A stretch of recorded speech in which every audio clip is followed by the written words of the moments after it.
So we've been informed that you like to use swing trading and intraday techniques. Which do you prefer? When do you use them?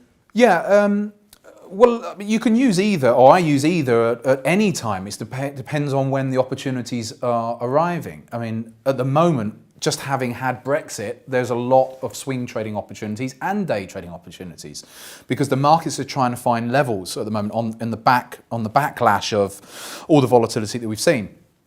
So it's not like I can't just sit there on a Monday and say, I'm going to swing trade this week and find some opportunities. It doesn't work that way. You have to wait for the opportunities to come to you.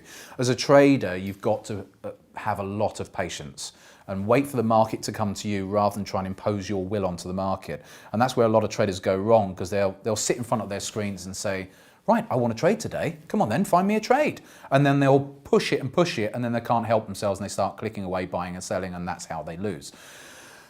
So you have to just let the market come to you. But as a mix, I'd say it's a 50-50 for me nowadays, day trading and swing trading. Day trading is your bread and butter, and you get an instant result. When you're day trading, you're going to know probably within the next hour or two, or maybe 3 hours, whether you were right or wrong, whether you've made money or not. When you're swing trading, you might be sitting in a position for several weeks. So you're not going to have that end result for some time into the future. So the advantage for day trading is that you get that instant feedback. With swing trading, you don't, but with swing trading, you make more money. What do you need to succeed on an intraday trade? You've got to have a lot of discipline. Discipline is one of the biggest factors as a day trader, because you have to have the discipline to be able to sit on your hands and have that discipline to sit back and have the patience to not force it, not impose your will onto the market, because sometimes the market just isn't giving it to you. You've got a certain kind of style, but the market on that particular day is just drifting sideways. But your style might be, you're a trend-based trader. So don't try and force it to try and think, oh, well, it's going to break out and there's going to be a trend today at some point. It's not always the case. So discipline in many factors, the discipline to be able to sit on your hands and not take trades, the discipline to not revenge trade after you've just had a losing trade and not think, oh, I've got to go straight back into the markets. At all levels, discipline is the biggest factor. And it was the big thing for me when I was in my early years to learn myself, because I was ill-disciplined, because I was so competitive that I just wanted to win all the time. And what you realize as a trader is that the skills that we learn in life are not appropriate to trading. See, when we go to school as a child, right from day one, before we even go to school, we're taught about right and wrong.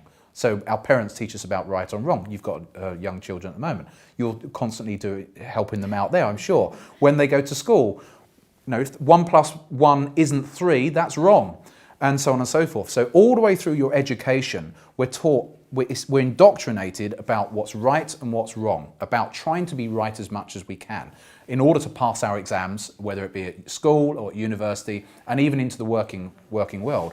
Well, when we go into the trading arena, being right or wrong, you have to accept being wrong is one of those things. You can't be right all of the time. So we have to say there's not actually anything wrong with being wrong, with losing. And for a lot of people, they're not used to that, because we're taught through life that being wrong is bad.